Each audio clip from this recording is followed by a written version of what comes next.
తెలంగాణ విషయానికి వస్తే తెలంగాణలో స్వేచ్ఛ పత్రిక ఒక ఎక్స్క్లూజివ్ న్యూస్ను ఇచ్చింది.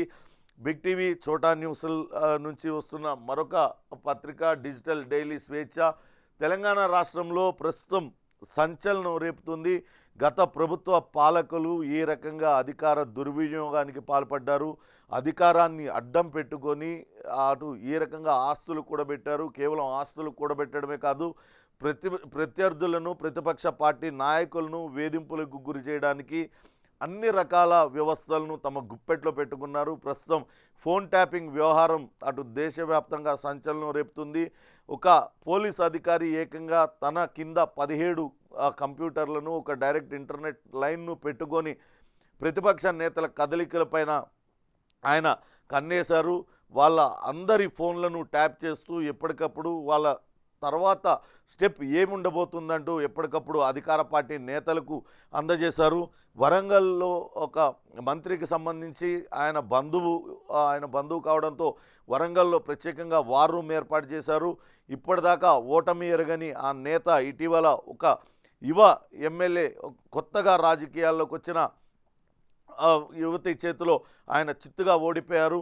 అక్కడ ఆయన ఓటమికి సంబంధించి ఆయన అక్కడ గెలిచి తీరడానికి అక్కడ ప్రత్యేకంగా వార్ రూమ్ ఏర్పాటు చేశారు. ఇక్కడ మొన్నటిదాకా ప్రతిపక్షంలో ఉన్న పిసిసి అధ్యక్షుడు రేవంత్ రెడ్డికి సన్నిహిత అనుచరుల ఫోన్లన్నీ కూడా ట్యాప్ చేసి వాటి వివరాలన్నింటినీ కూడా సేకరించారనే వార్తలు వస్తున్నాయి. దానికి సంబంధించిన ఆధారాలు కూడా వెలువడుతున్నాయి. ప్రస్తుతం దుగ్గ్యాల ప్రవీణ్ రావు ఆయన డిఎస్పీగా ఉన్నారు. ఆయన డిఎస్పీ ప్రమోషన్ యాక్సలరేటరీ ప్రమోషన్ కూడా ఎందుకు ఇచ్చారు, అది కూడా అక్రమ మార్గంలోనే ఆ యాక్సలరేటరీ ప్రమోషన్ తీసుకున్నారంటూ చెప్తున్నారు. దీనిపైన మాజీ ఐపీఎస్ అధికారి మాజీ డీజీపీ దినేష్ రెడ్డి కూడా మాట్లాడారు. ఇందులో స్వేచ్ఛ ఎక్స్క్లూజివ్ ఇన్వెస్టిగేషన్ కథనం ఇస్తుంది. రహస్య ప్రాంతంలో ప్రస్తుతం ప్రణీత్ రావును విచారిస్తున్నారు. ఆయనకు సహకరించిన అధికారులు ఎవరు, వీళ్ళు ఎవరెవరి ఫోన్లు ట్యాప్ చేశారనే జాబితా కూడా ఎక్స్క్లూజివ్గా సంపాదించింది. కానీ ఆ ఫోన్ నంబర్ల వివరాలన్నింటినీ కూడా అటు ఇస్తే వాళ్ళ వ్యక్తిగత స్వేచ్ఛకు భంగం కలుగుతుంది కాబట్టి ఆ నెంబర్లు ఏవి కూడా డిస్ప్లే చేయడం లేదు. కానీ ఏ రకంగా అది అధికారాన్ని అడ్డం పెట్టుకొని ఎంత అధికార దుర్వినియోగానికి పాల్పడ్డారనేది ఈ ఉదంతం స్పష్టం చేస్తుంది. అటు ప్రజాస్వామ్యంలో ఇటువంటి చర్యలకు పాల్పడవచ్చా అని అందరూ కూడా ఆశ్చర్యపోతున్నారు. కేవలం అధికారాన్ని అంటిపెట్టుకొని ఉండటం కోసమే అన్ని అక్రమ మార్గాలను గత ప్రభుత్వం తొక్కింది, అన్ని అక్రమ మార్గాలను ఎంచుకుంది. అయినా కానీ ప్రజలు తిరస్కరించడంతో ప్రస్తుతం వాళ్ళు ప్రతిపక్ష పాత్ర పోషించాల్సిన పరిస్థితి ఏర్పడింది. కానీ ఇటువంటి అనైతిక చర్యలకు పాల్పడిన పోలీస్ అధికారి కావచ్చు, ఆయనకు అంతటి స్వేచ్ఛనిచ్చి ఈ రకమైన అధికార దుర్వినియోగానికి పాల్పడడానికి చూస్తూ ఊరుకున్న ఈయన పైన ఉన్నతాధికారి ఇవన్నీ చేయమని ఆదేశించిన అధికారులు ఎవరు, పూర్తి వివరాలు తెలియాలి. వాళ్ళందరిపైన కూడా కఠినమైన చర్యలు తీసుకోవాలి. ఇప్పటికే అటు ప్రణీత్ రావు పైన ఎస్ఐబి అడిషనల్ ఎస్పీ రమేష్ ఇచ్చిన ఫిర్యాదుతో కేసు నమోదు చేశారు పంజాగుట్ట పోలీసులు. ప్రత్యేక బృందాలు దుగ్గ్యాల ప్రవీణ్ రావు నిన్న ఆయన ఉంటున్న నివాసం దగ్గరికి వెళ్ళాయి. ఆయన కదలికలన్నీ కూడా తెలుసుకుంటూ ఉన్నాయి. ఆయన త్వరలోనే ఆయన అరెస్టు చూపించే అవకాశం ఉంటుంది. ఈలోపు పూర్తి స్థాయిలో విచారించడానికి రంగం సిద్ధం చేసుకుంటున్నారు. ఎవరు ఆదేశాలతో ఈ పని చేశారు, ఎవరెవరు ఉన్నారు, మొత్తం ఆ హార్డ్ డిస్కులు ధ్వంసం చేశారు. దాదాపుగా స్టేట్ ఎస్ఐబి గత కొన్ని సంవత్సరాలుగా దాదాపుగా డికేడ్స్ దశాబ్దాలుగా అక్కడ అనేక రకాలైన సమాచారాన్ని సేకరించి పెట్టుకుంది. అది మావోయిస్టుల కదలికలకు సంబంధించి కావచ్చు, అటు సంఘ విద్రోహ శక్తులకు సంబంధించి కావచ్చు. ఎస్ఐబి ప్రత్యేకంగా మావోయిస్టుల కోసమే పనిచేస్తుంది.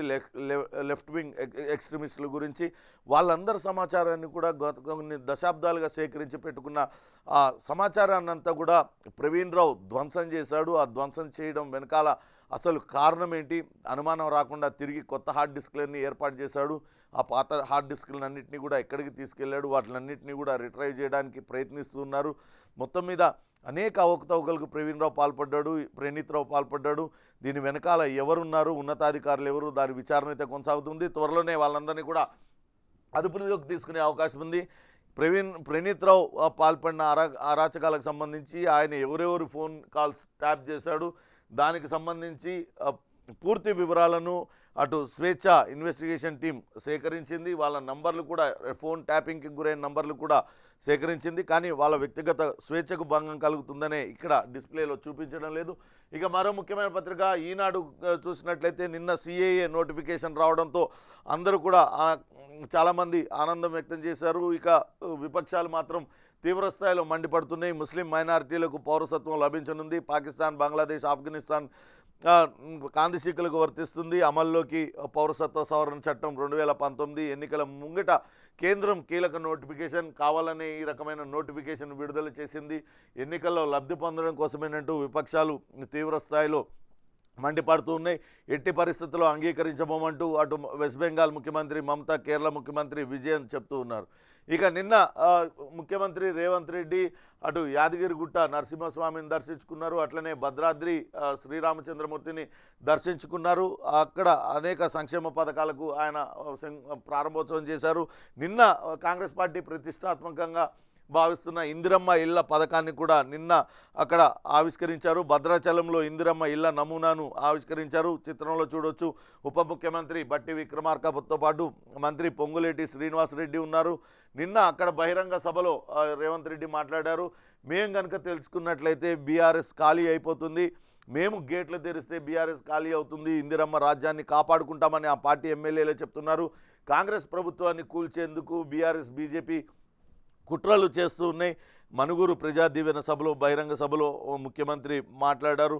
మొత్తం మీద అటు ఒకవేళ మేము కనుక చేరికలకు అంగీకరిస్తే బీఆర్ఎస్ పార్టీలో ఆ కుటుంబానికి చెందిన వాళ్ళు తప్పితే మిగతా ఎవ్వరూ కూడా ఉండరు, అందరూ రావడానికి సిద్ధంగా ఉన్నారు. కాబట్టి కాంగ్రెస్ పార్టీని గెలికే ప్రయత్నం చేయవద్దు. ఒకవేళ కూల్చాలనే ప్రయత్నం చేస్తే విశ్వరూపం ఏంటో చూస్తాం. ప్రతి ఒక్కళ్ళు కూడా, ప్రతి కాంగ్రెస్ ఎమ్మెల్యే కూడా పార్టీని అటు ప్రభుత్వాన్ని కాపాడుకోవడానికి సిద్ధంగా ఉన్నారంటూ ఆయన తీవ్ర స్థాయిలో బీఆర్ఎస్, బీజేపీ పైన మండిపడ్డారు. దానికి సంబంధించిన వార్తనిచ్చారు. ఇక ఎలక్ట్రాల్ బాండ్స్ పైన ఎస్బీఐకి ఎదురు దెబ్బ తగిలింది. కొంత గడువు కావాలంటూ అటు కోరింది. అయితే గడిచిన 26 రోజులుగా ఏం చేశారంటూ సీజే తీవ్రస్థాయిలో ఆగ్రహం వ్యక్తం చేశారు. నేటి సాయంత్రం లోపు ఎన్నికల బాండ్ల వివరాలు వెల్లడించాల్సిందేనంటూ అటు ఆదేశాలు జారీ చేశారు. గడువు పొడిగింపుకు కుదరదు, ఉత్తర్వులు ఉల్లంఘిస్తే కోర్టు దుక్కరనేనంటూ ఎస్బీఐకి అటు సుప్రీం రాజ్యాంగ ధర్మాసనం తీవ్రస్థాయిలో హెచ్చరికలు జారీ చేసింది. దాంతో ఈరోజు సాయంత్రానికల్లా అన్ని రాజకీయ పార్టీలకు సంబంధించిన ఎలక్ట్రాల్ బాండ్స్ వివరాలన్నింటినీ కూడా కోర్టుకు సమర్పించాల్సిన పరిస్థితి ఏర్పడింది. ముఖ్యంగా నిన్న ఆస్కార్కు సంబంధించిన అవార్డు జరుగుతూ ఉంది. అటు ఆస్కార్ సంబరాలు అంబరాన్ని అంటున్నాయి. అటు అణుబాంబు సృష్టికర్త కథకు ఆస్కార్ పట్టం కట్టింది. అటు అణుబాంబ్ కనిపెట్టిన జే రాబర్ట్ ఓపెన్హైమర్ జీవిత కథ, ఓపెన్హైమర్ అనే మూవీ తీశారు. దానికి అనేక అవార్డులు వచ్చాయి. ఆ అవార్డుతో సిలియన్ మర్ఫీ దర్శకుడు, ఉత్తమ నటుడు, ఆయన ఓపెన్హైమర్గా ఆయన నటించారు. సిలియన్ మర్ఫీ, ఆయనకు అవార్డు దక్కింది. వివిధ విభాగాలకు ఆ సినిమాకు ఆస్కార్ అవార్డులు దక్కాయి. మరో ముఖ్యమైన వార్త, షెడ్యూల్కు ముందే రాజకీయ వేడి పుట్టింది. మెజారిటీ స్థానాల్లో గెలిపే లక్ష్యంగా కాంగ్రెస్ పనిచేస్తుంది. సమావేశాలతో బీఆర్ఎస్ సమాయత్తం అవుతుంది. బలమైన అభ్యర్థులకు బీజేపీ గాలం వేస్తుంది అంటూ మరో వార్తను కూడా ఇచ్చారు. వాస్తవానికి ఇప్పటికే బీఆర్ఎస్ కేసీఆర్ నందినగర్ నివాసంలో ఆయన వరుసగా పార్లమెంట్ నియోజకవర్గ సమీక్షా సమావేశాలు నిర్వహిస్తున్నారు. నిన్న నల్గొండ జిల్లా చేవెళ్లకు సంబంధించిన నియోజకవర్గాల సమీక్షా సమావేశాలు నిర్వహించారు. నిన్న మొన్నటి వరకు నల్గొండ పార్లమెంటు అభ్యర్థిగా పోటీ చేయడానికి ఆసక్తి చూపించిన గుత్తా అమిత్ ఆ సమావేశానికి గైర్హాజరయ్యారు. స్థానిక నాయకత్వం నుంచి ఎటువంటి మద్దతు లభించిన కారణంగా తాను పోటీ నుంచి విరమించుకుంటున్నానంటూ ప్రకటించి ఆయన గైర్హాజరయ్యారు. ఇక చేవెళ్ల నియోజకవర్గానికి సంబంధించి ప్రస్తుత సిట్టింగ్ ఎంపీ ఆయన పోటీకి నిరాసక్తత చూపిస్తూ ఉన్నారు. గడ్డం రంజిత్ రెడ్డి, ఆయన గైర్హాజరయ్యారు. అభ్యర్థులను వెతికే పనిలో బీఆర్ఎస్ పార్టీ ఉంది. అటు మేకపోతు గాంభీర్యాన్ని ప్రదర్శిస్తూ రాబోయే ఎన్నికల్లో ఖచ్చితంగా గెలవబోతున్నామంటూ చెప్తున్నారు. కానీ వాస్తవానికి ఇప్పుడున్న సిట్టింగ్ ఎమ్మెల్యేలు ఇప్పటికే 3 పార్టీలు మారారు. మిగతా ఎంపీలు కూడా ఎక్కడా కూడా వాళ్ళ పోటీకి ఆసక్తి చూపించడం లేదు. దాంతో మొన్న ఇటీవల శాసనసభ ఎన్నికల్లో ఓడిపోయిన అభ్యర్థులు కొందరు ముందుకు వస్తున్నారు. తాము పోటీ చేస్తామని అభ్యర్థులను ఇంకా ప్రకటించాల్సి ఉంది. కేవలం ఇప్పటిదాకా 5 నియోజకవర్గాలకు సంబంధించి అభ్యర్థుల ప్రకటన మాత్రమే వెలువడింది. త్వరలోనే మిగతా నియోజకవర్గాల అభ్యర్థులను కూడా ప్రకటించనుంది. ఇక బీజేపీ కూడా మొదటి జాబితాలో 9 మంది అభ్యర్థులను ప్రకటించింది. ఇంకా మిగతా 8 మంది ఆ జాబితాను కూడా ప్రకటించాల్సి ఉంది. ఇక కాంగ్రెస్ పార్టీ వరుసగా నలుగురు అభ్యర్థులను ప్రకటించింది. ఈరోజు మరోసారి మరి కొంతమంది అభ్యర్థుల జాబితాను కూడా ప్రకటించే అవకాశం ఉంది. అటు మెజారిటీ స్థానాల్లో గెలిపే లక్ష్యంగా అటు కసరత్తు చేస్తున్నాయి అన్ని పార్టీలు కూడా. అటు కాంగ్రెస్ పార్టీ మాత్రం ఖచ్చితంగా 14 స్థానాల్లో విజయం సాధించే దిశగా వ్యూహాత్మకంగా అడుగులు కదుపుతూ ఉంది. ఎవరూ ఊహించని విధంగా పార్లమెంట్ అభ్యర్థులు ఉంటారంటూ కాంగ్రెస్ పార్టీ చెప్తూ వస్తుంది. ఇక ఆంధ్రజ్యోతి విషయానికి వస్తే నిన్న అటు యాదగిరిగుట్టలో ముఖ్యమంత్రి రేవంత్ రెడ్డి కుటుంబ సమేతంగా పూజలు నిర్వహించారు. ముఖ్యమంత్రి అయిన తర్వాత తొలిసారిగా ఆయన యాదగిరిగుట్టలో నరసింహస్వామిని దర్శించుకున్నారు. అక్కడ ప్రత్యేక పూజలు నిర్వహించారు. పూజారులందరూ కూడా పూర్ణకుంభంతో ఆయనకు స్వాగతం పలికారు. ఆ స్వామివారికి పట్టు వస్త్రాలు అటు రేవంత్ రెడ్డి దంపతులు సమర్పించారు.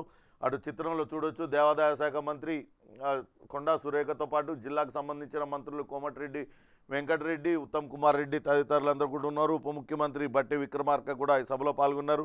నిన్న ఇందిరమ్మ ఇళ్లను అటు ప్రారంభించారు. రాబోయే రోజుల్లో ఇందిరమ్మ ఇళ్ళన్నీ కూడా మహిళల పేరు మీదే ఇస్తాం, మహిళల సాధికారికతకు కట్టుబడి ఉంది, మహిళ బాగుంటే ఇల్లు మొత్తం బాగుంటుంది, ఆడబిడ్డలు నవ్వుతూ ఉంటేనే ఇంటికి మంచిదంటూ నిన్న రేవంత్ రెడ్డి వ్యాఖ్యలు చేశారు. ఈ నేపథ్యంలోనే ఖచ్చితంగా తాము ఇందిరమ్మ ఇళ్ళన్నీ కూడా ఆడవాళ్ళ పేరు మీదనే పట్టాలు ఇస్తామంటూ ప్రకటించారు. ఇక నిన్న బీఆర్ఎస్ మేము కనుక గేట్లు తెరిస్తే బీఆర్ఎస్ ఖాళీ అవుతుంది, పార్టీలో మిగిలేది కేసీఆర్ కుటుంబమే, అప్పుడు కేసీఆర్ అధికారంలో ఉన్నప్పుడు ఎమ్మెల్యేలను కూడా కలవలేదు, కానీ మేము విపక్షాలను కూడా కలుస్తున్నామంటూ ఆయన వ్యాఖ్యలు చేశారు. మరో ముఖ్యమైన వార్త, నిన్న అటు కాంగ్రెస్ నేత ధరణి కమిటీ సభ్యుడు కోదండరెడ్డి సంచలన ఆరోపణలు చేశారు. నిషేధిత జాబితాలో ఉన్న భూములను బీఆర్ఎస్ నాయకులు ఏ రకంగా అన్యాక్రాంతం చేసుకున్నారు, ఏ రకంగా వాటినన్నింటినీ కూడా తమ పేరు మీద రిజిస్ట్రేషన్ చేసుకున్నారు అనే దానిపైన ఆధారాలతో సహా బయటపెట్టారు. నిషేధిత జాబితాలో 22 ఎకరాల భూమిని మాజీ రాజ్యసభ సభ్యుడు కేసీఆర్ కుటుంబ సభ్యుడు సంతోష్ రావు ఆయన భార్య పేరు మీద ఏ రకంగా రిజిస్ట్రేషన్ చేసుకున్నారంటూ ఆయన ఆధారాలతో కూడా బయటపెట్టారు. ఆ గ్రామంలో ఉన్న మిగతా అన్నీ కూడా నిషేధిత జాబితాలో ఉన్నాయి. కేవలం సంతోష్ రావు ఆయన భార్య పేరు మీద పట్టా అయిన భూములు మాత్రమే రిజిస్ట్రేషన్ ఏ రకంగా జరిగిందంటూ ఆయన చెప్పారు. ధరణితో కేసీఆర్ కుటుంబం అక్రమాలు చేసింది, కేటీఆర్ కార్యాలయంలోనే ప్రత్యేక వ్యవస్థ ఏర్పాటు చేసుకున్నారు, ఆయన ఆప్తులకే నిర్వహణ బాధ్యతలు ఇచ్చారంటూ ధరణి కమిటీ సభ్యుడు కోదండరెడ్డి సంచలన ఆరోపణలు చేశారు. దీనిపైన విచారణ జరిపించాలంటూ ఆయన డిమాండ్ చేస్తూ ఉన్నారు. లక్షల ఎకరాలను నిషేధిత జాబితాలోకి నెట్టేశారు. ఎటువంటి వివాదం లేని భూములను వివాదాస్పద భూములుగా ధరణిలో నోటిఫై చేయించారు. కానీ వివాదాస్పద భూములన్నింటినీ కూడా విలువైన భూములన్నింటినీ కూడా అవి నిషేధిత జాబితాలో ఉన్నా కూడా కేసీఆర్ కుటుంబ సభ్యులు వాటినన్నింటినీ కూడా రిజిస్ట్రేషన్ చేసుకున్నారు. ధరణి వల్ల పేద ప్రజలందరూ కూడా తీవ్ర ఇబ్బందులు పడుతున్నారు. అసలైన యజమానులు తీవ్ర ఇబ్బందులు పడుతుంటే దాన్ని అడ్డం పెట్టుకొని ఇష్టారాజ్యంగా అక్రమాలకు పాల్పడి ఈ రకంగా భూములు కొట్టేశారంటూ ఆయన ఆధారాలతో సహా బయటపెట్టారు. దీనిపైన విచారణ జరిపించాలి, దీనికి బాధ్యులైన వాళ్ళని కఠినంగా శిక్షించాలంటూ ఆయన డిమాండ్ చేస్తున్నారు. నిన్న కోదండరెడ్డితో పాటు మరో సభ్యుడు ధరణి కమిటీ సభ్యుడు సునీల్ కూడా మాభూమి సునీల్ కూడా ఇక సమావేశంలో పాల్గొన్నారు. సచివాలయంలో వీళ్ళిద్దరూ కూడా మీడియాతో మాట్లాడుతూ దానికి సంబంధించిన ఆధారాలన్నింటినీ కూడా బయటపెట్టిన పరిస్థితి ఉంది. ఇక సాక్షి పత్రిక విషయానికి వస్తే అటు నిన్న భద్రాచలం మనుగూరులో జరిగిన రేవంత్ రెడ్డి సభకు సంబంధించి ముఖ్యమైన వార్తగా వేశారు. మా ప్రభుత్వాన్ని కూల్చేందుకు బీఆర్ఎస్ బీజేపీ కుట్రలు చేస్తూ ఉన్నాయి, ఈ తీరును ఆ పార్టీ ఎమ్మెల్యేలే ఈసడించుకుంటున్నారు, అందుకే నాకు టచ్లో వస్తున్నారు, అండగా ఉంటామంటున్నారు, మీ పిల్లి శాపాలకు ప్రభుత్వం కూలిపోదు.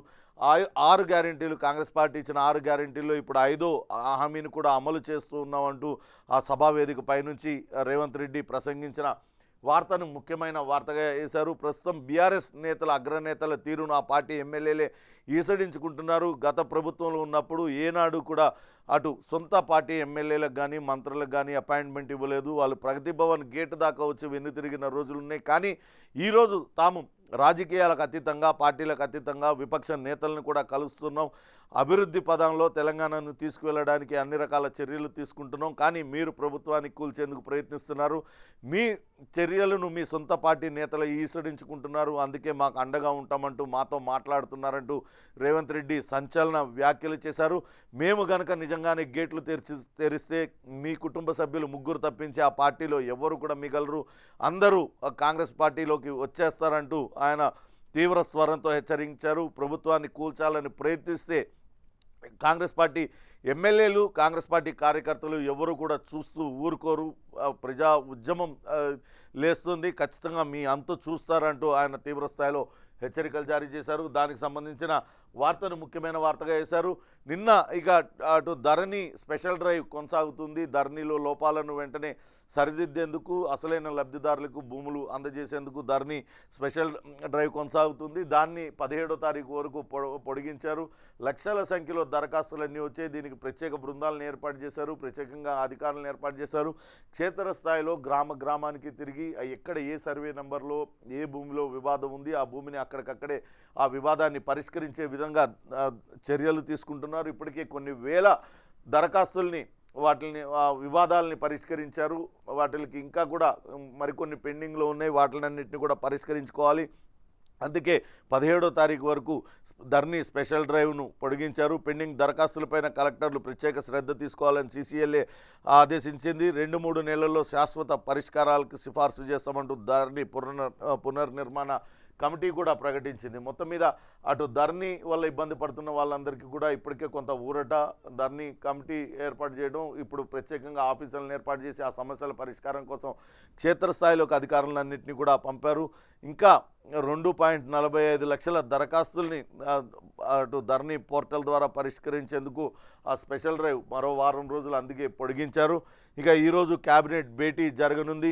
ఎజెండాలో మహిళా సాధికారికత అంశాలే అధికం. రాష్ట్ర ప్రభుత్వ ఉద్యోగులకు DA పై నిర్ణయం తీసుకోనుంది.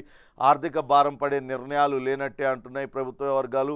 గవర్నర్ కోట ఎమ్మెల్సీలుగా మల్లా, కోదండరాం, అమర్ అలీ ఖాన్లను మరోసారి ప్రతిపాదించాలని అటు ప్రభుత్వం నిర్ణయం తీసుకోనుంది. ఈరోజు అటు దీనిపైన క్యాబినెట్ సమావేశంలో కొన్ని నిర్ణయాలు తీసుకునే అవకాశం ఉందంటూ అటు చెప్తూ ఉన్నారు. ఈరోజు ఒక్కరోజు పర్యటన కోసం అమిత్ షా రానున్నారు. మధ్యాహ్నం ఆయన 1 గంట సమయంలో అటు హైదరాబాద్కు చేరుకుంటారు. సోషల్ మీడియా కార్యకర్తలతో, ఇతర పార్టీ కార్యకర్తలతో ఆయన సమావేశం అవుతారు. తిరిగి సాయంత్రం 6 గంటలకు ఆయన ఢిల్లీ వెళ్తారు. పార్టీ కార్యక్రమాల్లో ఆయన పాల్గొంటారు. ఈ రాబోయే లోక్సభ ఎన్నికల్లో సోషల్ మీడియా కానీ ఇక్కడ నేతలు ఏ రకంగా పని చేయాలి అనే దానిపైన ఆయన దిశానిర్దేశం చేస్తారు.